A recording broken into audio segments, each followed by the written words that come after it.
आज आपण छत्रपती शिवाजी महाराजांची 395वी जयंती साजरी करत आहोत आणि या जयंतीच्या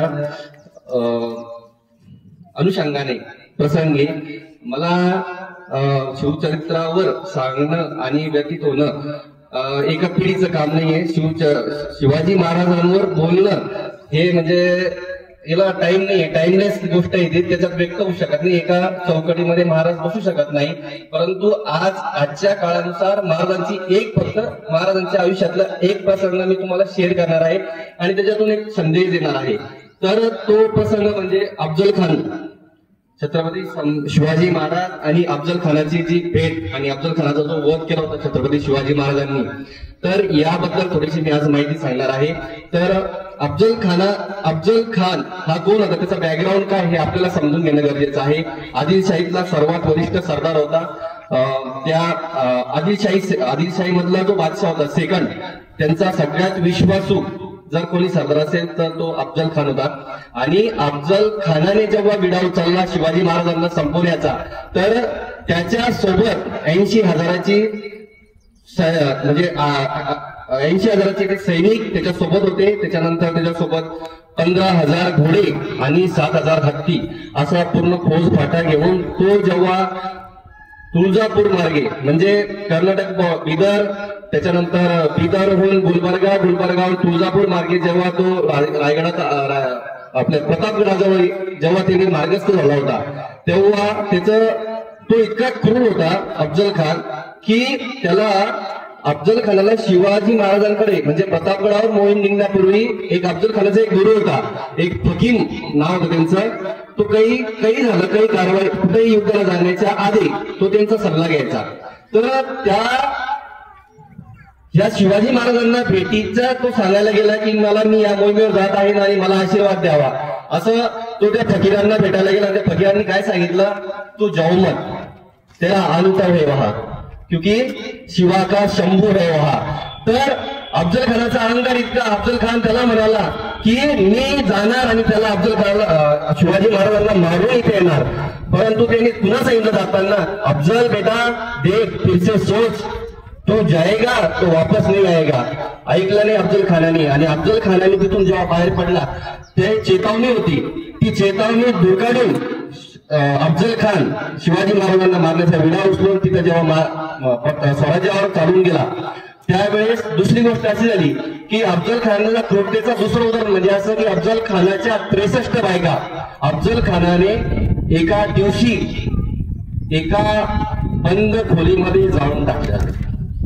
का हे मी अफजल खानाचं उदाहरण काय करतोय, ते इतकं मोठं संकट होतं महाराष्ट्रावर आणि स्वराज्यावर, अख्ख्या भारताच्या म्हणजे जे स्वराज्य उभारलं होतं ते संपवण्यासाठी इतकं मोठं संकट होतं ते. तर तो संशयी स्वभावाचा होता. त्याला काय वाटलं की आपल्या फकीरांनी, आपल्या ज्या गुरु मानत होता, त्यांनी सांगितलेले आहे की जर मी वापस नाही आलो तर त्या बायकांचं काय होईल. तर त्या संशयाने त्यांनी सगळ्यांना बोलवून घेतलं, त्यांना जेवू खाऊ घातलं आणि एका बंदिस्त खोलीमध्ये हौदासारखी एक रूम होती, त्याच्यामध्ये सगळ्यांना उड्या मारत लावल्या आणि जाळून टाकलं. इतका क्रूर हा अफजल खान होता. तिसरी गोष्ट, आता औरंगजेब, आपल्याला माहिती आहे औरंगजेब त्या काळातला मुघल सम्राट होता. मुघल सम्राट औरंगजेब सुद्धा अफजल खानाला घाबरायचा. का घाबरायचा? फक्त 15 मिनिटाचा वेळ होता. 15 मिनिटांमुळे अफजल खानाने औरंगजेबाला मारता राहून गेला होता फक्त. तर औरंगजेब जीवनामध्ये सगळ्यात कोणाला घाबरत असेल त्या काळामध्ये तर तो अफजल खानाला घाबरायचा. या 3 गोष्टी या अफजल खानाच्या क्रूरतेच्या तुम्हाला दाखवतात की तो किती क्रूर होता. आणि तो जितका क्रूर होता तितका तो हे पण होता, अहंकारी होता. तर जेव्हा तो रायगड इकडून गुलबर्गा मार्गे तुळजापूरला आला, तर तुळजापूर आणि पंढरपूरच्या मंदिरावर त्यांनी हल्ला केला होता. तर शिवाजी महाराजांनी, तुम्हाला माहित असेल की तुळजापूरची मूर्ती आणि विठ्ठलाची मूर्ती आधीच त्यांनी महाराजांनी मंदिरामधून गायब करून ठेवलेली होती. तसा तो चालत जेव्हा पंढरपूर मार्गे जेव्हा तो फलटण मार्गे जेव्हा वाईला आला, आता ही जी सगळी स्ट्रॅटेजी आहे ही छत्रपती शिवाजी महाराजांची स्ट्रॅटेजी आहे. बघा, अफजल खानाचं सैन्य 80,000चं सैन्य अफजल खान येतोय, पण तो येतो शिवाजी महाराजांच्या मर्जीने. शिवाजी महाराजांचे वकील होते रघुनाथ पंत वकील, इतके हुशार, महाराजांना समजून घेणारे, महाराजांना काय म्हणायचंय ते लगेच समजायचे. आणि हा जो पूर्ण फलटण ते वाई हा जो रूट आहे अफजल खानाचा, रणतोंडीच्या घाटातून खाली उतरून प्रतापगडाच्या पायथ्याशी येण्याचा जो मार्ग आहे, हा सर्वचा सर्व मार्ग फक्त शिवाजी महाराजांच्या स्ट्रॅटेजीने होता. अफजल खानाला ते कळत नव्हतं की मी चालतोय, अफजल खानला वाटायचं मी माझ्या मर्जीने चालतोय, पण ती सगळी स्ट्रॅटेजी शिवाजी महाराजांच्या पद्धतीने महाराजांच्या युद्धनीतीनुसार होती. आता रणतोंडीचा घाट म्हणजे आताचा वाईचा घाट. वाईचा घाट हा सह्याद्रीचा पूर्व भाग आहे आणि हा चढताना महाराजांनी का रणतोंडीच्या घाटातूनच अफजल खानाला प्रतापगडाच्या पायथ्याशी का आणले असेल याचा विचार करा. सूक्ष्म नियोजन, जे मायक्रो मॅनेजमेंट म्हणतो आपण MBA साठी, आणि आपल्या प्रत्येकाच्या जीवनामध्ये मायक्रो मॅनेजमेंट पाहिजे, हे शिवाजी महाराजांच्या चरित्रातून हा गुण कसा निघतो. लक्ष द्या की रणतोंडीचा घाट महाराजांना माहित होतं की हत्ती होते महाराज अफजल खानासोबत, की हत्ती हे उंच उतारावरून तीव्र उतारावर चालू शकत नाही आणि उतरू शकत नाही. रणतोंडीच्या घाटात जेव्हा अफजल खान आला तर त्यामधले 7,000 हत्ती घसरून मरून गेले. प्रतापगडाच्या पायथ्याशी येता येता अफजल खानाचे जवळपास अर्धे हत्ती तिथेच मारले गेले. ही महाराजांची स्ट्रॅटेजी. त्यामध्ये पुन्हा दुसरी गोष्ट अशी होती की आदिलशाहीचं जे सैन्य होतं हे पठारावर सपाट भागावर युद्ध करणारं सैन्य होतं, आणि हे जे सह्याद्रीचा पूर्व भाग आणि पश्चिम भाग जो आहे तो अतिशय कातळ दगडांचा, दऱ्याखोऱ्यांचा आहे. आणि महाराजांना माहित होतं की हे जर आपल्या मुठीत आले तर हे आपले टिकू शकत नाही. तर लिटरली महाराज अफजल खान जेव्हा महाराजांना भेटायला आला, त्या 80,000मधलं 25,000चं सैन्य तो प्रतापगडाच्या पायथ्याशी घेऊन आला. प्रतापगडाच्या पायथ्याशी येताना महाराजांचं अफजल खानाचं 3500 सैन्य हत्ती सोबत चिरडून उतरता तिथंच मरण पावलेलं आहे. ते झाल्यानंतर इतकं झाल्यानंतर अफजल खान जेव्हा खाली आला प्रतापगडाच्या पायथ्याशी, शिवानापट्टमच्या बाजूला त्यांची ती एक काय म्हणतात त्याला छावणी बसली होती अफजल खानाची. तर शिवाजी महाराजांनी काय केलं होतं, शिवाजी महाराजांनी कोकणातल्या आणि आजूबाजूच्या सगळ्या लोकांना सांगून ठेवलं होतं की मेंढरं आणि बकरे हे तयार ठेवा, आणि अफजल खानाच्या सैन्याला जितके बोकडे लागतील, जितके मेंढरे लागतील तेवढे सगळे त्यांना सप्लाय करा.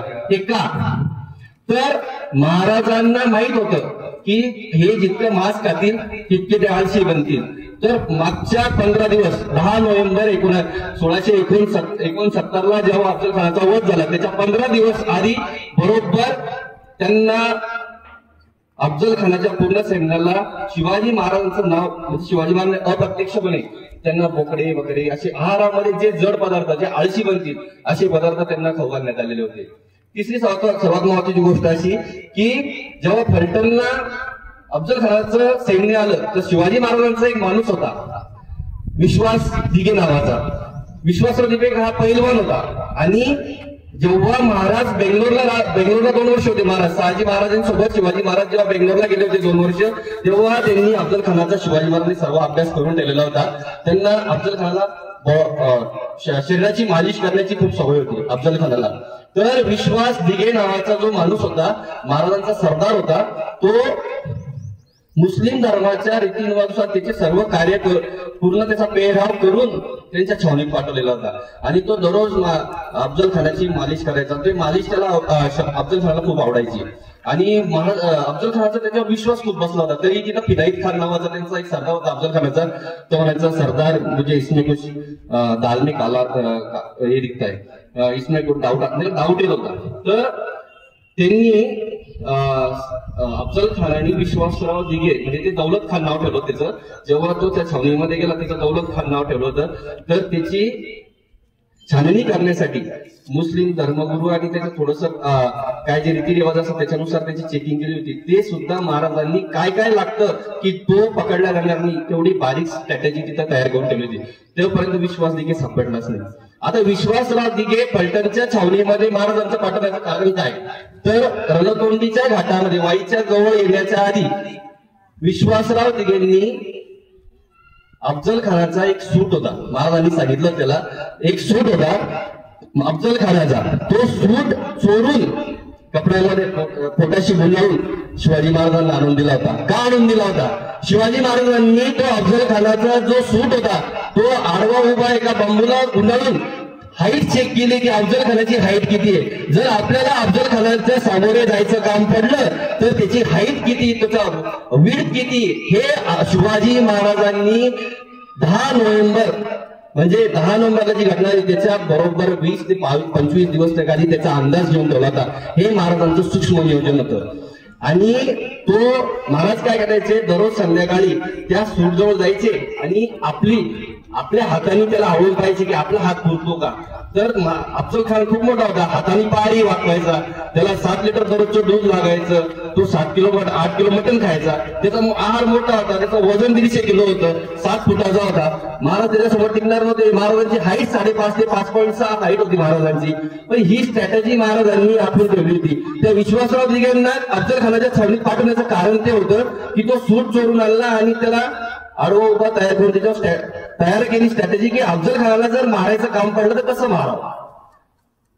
असं झाल्यानंतर जेव्हा अफजल खान याला आला, प्रतापगडाच्या पायथ्याशी आला. प्रतापगडाच्या पायथ्याशी तुम्हाला माहिती आहे ती सर्व पुढची घटना. शिवाजी महाराजांनी त्यांनी कटारीने हल्ला केला. शिवाजी महाराजांनी बिच्छू आणि वाघनखांच्या माध्यमातून त्याला फाडून काढलं आणि ते वध झाला. पण विषय सांगायचा असा आहे की छत्रपती शिवाजी महाराजांचं जे सूक्ष्म नियोजन होतं आपल्या आयुष्यामध्ये. आता आपण 5वी ते 12वीचे विद्यार्थी बसलेले आहोत. भविष्यामध्ये आपल्याला एमपीएससी युपीएससी अनेक एक्झामांना आणि अनेक आव्हानांना सामोरं जायचंय. तर सूक्ष्म नियोजन कोणतं, आपल्या समोर झालेल्या आव्हानांचं सूक्ष्म नियोजन कसं करता येईल हेच तुम्ही शिवाजी महाराजांच्या चरित्रातून शिकू शकता. शिवाजी महाराज या बाबतीत तुम्हाला प्रेरणा आहे. तर अफजल खानला मारल्यानंतर शिवाजी महाराज शांतनी बसले. 10 नोव्हेंबरला अफजल खानला मारलं. रात्री 11 वाजता महाराज रात्रीचे घोडे घेऊन निघाले, 5000 मावळे घेऊन. आदिलशहाचे 9 किल्ले 8 दिवसात जिंकले. थांबले का? एखादा राजा राहिला असता काय म्हटलं असतं, जश्न हो जाएगा, नाच गाणं करेंगे, इतना बडा सरदार मान, असं झालं असतं. पण महाराज थांबले नाही. ज्या दिवशी म्हणजे शिवाजी राजांचे मावळे सुद्धा जल्लोष करू तेव्हा महाराज ठराविक 5000 मावळ्यांना घेऊन निघाले. तर पन्हाळा करत करत महाराज कर्नाटकच्या बॉर्डर पर्यंत जाऊन आदिलशाही मधले 9 किल्ले महाराजांनी स्वराज्यामध्ये 8 दिवसाच्या आत इन्क्लूड केले होते. आता जेव्हा शिवाजी महाराजांनी अफजल खानला मारलं त्यावेळेस 1660च्या लंडन टाइम्स नावाचा एक पेपर होता, लंडन मध्ये प्रकाशित होत होता. त्या पेपरमध्ये सुद्धा ही बातमी आलेली होती की शिवाजी महाराजांनी अफजल खानला कसं मारलं. त्यामुळं इंग्रज जर आयुष्यात कोणाला जास्त घाबरले असं सगळ्यात जास्त तर छत्रपती शिवाजी महाराजांना घाबरत होते. आणि छत्रपती शिवाजी महाराजांनीच ओळखलं तर एकमेव भारतातला राजा होता छत्रपती शिवाजी महाराज की हे व्यापारी इंग्रज पोर्तुगीज हे जे आलेले आहेत हे व्यापाराच्या माध्यमातून भारतावर सत्ता गाजवण्यासाठी आलेले आहेत हे फक्त शिवाजी महाराजांनी ओळखलं होतं. आणि म्हणून समुद्र मंथन आपल्या धर्मशास्त्रामध्ये दिलेलं आहे की क्षत्रिय राजांनी किंवा क्षत्रिय माणसांनी समुद्र मंथन करू नये. परंतु त्या काळामध्ये विजयनगरचं जे साम्राज्य होतं त्याच्यानंतर छत्रपती शिवाजी महाराज एकमेव असे राजे होते की त्यांनी समुद्र मंथन केलं, समुद्रात गेले, जहाजाच्या मार्गाने गेले आणि स्वतःचा टोल तयार केला. सिंधुदुर्गचा किल्ला म्हणजे हा टोल नाका आहे त्या काळातला.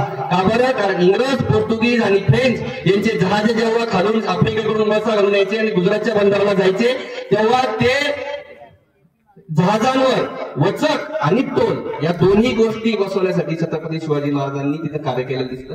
आता या वेळेचे कमी आहे त्यामुळे मी जास्त सांगू शकत नाही. आणि शिवाजी महाराजांचं चरित्र हे एका दिवसात सांगण्यासारखं नाही, तरी आयोजकांनी मला बोलण्याची संधी दिली त्याबद्दल सर्वांचे धन्यवाद.